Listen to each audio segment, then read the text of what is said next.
Reserve bank of ઇન્ડિયાનો છેલ્લો latest આંકડો આપણે જોઈએ ને તો આપણા દેશમાં લગભગ 10 કરોડથી પણ વધારે ક્રેડિટ કાર્ડ ઇસ્યુ થઈ ગયા છે. પણ આ જે બધા ક્રેડિટ કાર્ડ છે ને, આ ક્રેડિટ કાર્ડ કદાચ ક્રેડિટ માટેની કે શોપિંગ માટેની એકલાની વસ્તુ નથી. આ દરેક ક્રેડિટ કાર્ડમાં એક ઇન્સ્યોરન્સ પણ હોય છે. અને એટલે જ જો તમે જાણવા માંગતા હોય કે દરેક ક્રેડિટ કાર્ડમાં કઈ કઈ પ્રકારના ઇન્સ્યોરન્સ હોય છે તો એના માટે ધ્યાનથી સાંભળજો. હું તમને એક વાત કહું.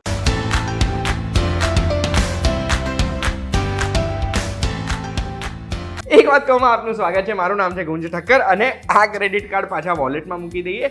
બહુ જ ઇમ્પોર્ટન્ટ વસ્તુ છે આ ક્રેડિટ કાર્ડ, કારણ કે દરેક ક્રેડિટ કાર્ડમાં બહુ જ બધા અલગ અલગ ટાઈપના ઇન્સ્યોરન્સ છુપાયેલા હોય છે, જેની માહિતી આજના વિડીયોમાં તમને કહેવાનો છે.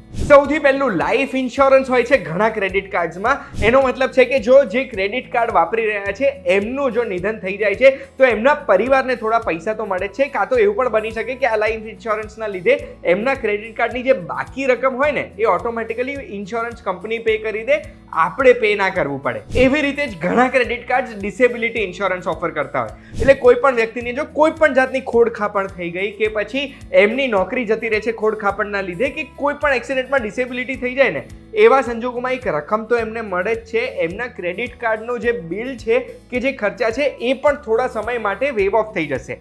હા, ડિસેબિલિટી થઈ જાય એના પછી જો કાર્ડ ઘસવામાં આવે છે તો એ કદાચ વેવ ઓફ ના થાય, પણ જે જૂના ખર્ચા છે એ બધા વેવ ઓફ થઈ શકે છે. પછી ઘણા ક્રેડિટ કાર્ડ એવા હોય છે જે પરચેસ પ્રોટેક્શન આપે. પરચેસ પ્રોટેક્શનમાં શું હોય કે આપણે માની લો ક્રેડિટ કાર્ડથી કોઈ પણ વસ્તુ ખરીદી, હજુ એ ખરીદીને ઘરે લઈ જતા હતા ત્યાં સુધી એની ચોરી થઈ જાય, ખોવાઈ જાય કે પછી લૂંટફાટ મચી જાય, એમાં આ વસ્તુ જતી રહે, તો એવું પણ બની શકે કે ઇન્સ્યોરન્સ કંપની એ નવી વસ્તુ આપણે ખરીદી હોય ને એનો ખર્ચો ભોગવશે. અને એટલે જ ક્રેડિટ કાર્ડથી અગર જો સ્માર્ટલી પરચેસ કરીએ છીએ ને તો એક સ્માર્ટ ઓપ્શન છે. અગર તમે ક્રેડિટ કાર્ડ મેનેજ કરી શકો તો એના જેવું કશું જ નહીં. પછી ઘણા બધા ક્રેડિટ કાર્ડ ટ્રાવેલ ઇન્સ્યોરન્સ આપે છે. ટ્રાવેલ ઇન્સ્યોરન્સમાં શું થાય કે અગર આપણે ટ્રીપની ટિકિટ એટલે ફ્લાઇટ ટિકિટ જો આ ક્રેડિટ કાર્ડથી બુક કરી છે ને એ ક્રેડિટ કાર્ડ આપણને ટ્રાવેલ ઇન્સ્યોરન્સ આપે છે, તો પછી આપણી ટ્રીપ કેન્સલ થઈ જાય, કોઈ મેડિકલ ઇમરજન્સી આવે, આપણું લગેજ ચોરાઈ જાય, ખોવાઈ જાય, એરપોર્ટમાં આપણને મળે નહીં, તો આ બધું ક્રેડિટ કાર્ડ કવર કરશે. પણ આપણે આ ક્રેડિટ કાર્ડ સ્વાઇપ કરેલું હોવું જોઈએ. ઘણા ક્રેડિટ કાર્ડ્સમાં પાછો નિયમ એવો હોય કે કોઈ પણ ટ્રીપની વેલિડિટી 30 દિવસ સુધીની ગણાય, એટલે એ પણ તમારે ચેક કરી લેવાનું તમારી બેંક જોડે.